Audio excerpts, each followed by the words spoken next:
guys, how are you? Hope you all are doing well. Today I'm back with one of the most interesting video. In this video tutorial guys, we will learn how to change your calling screen background on your Samsung phone.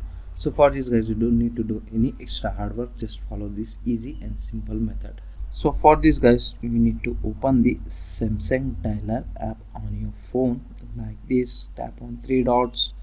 From here open these settings like this. In the settings here you can get the option call background.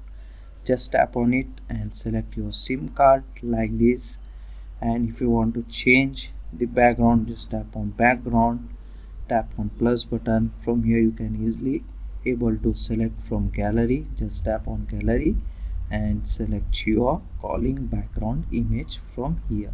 So as you can see guys, I have selected this background for calling screen. Okay, so from here you can easily able to change this. So that's for today guys. Hope you enjoy this video. If you enjoy, please guys like, share and subscribe to our channel. Thank you very much.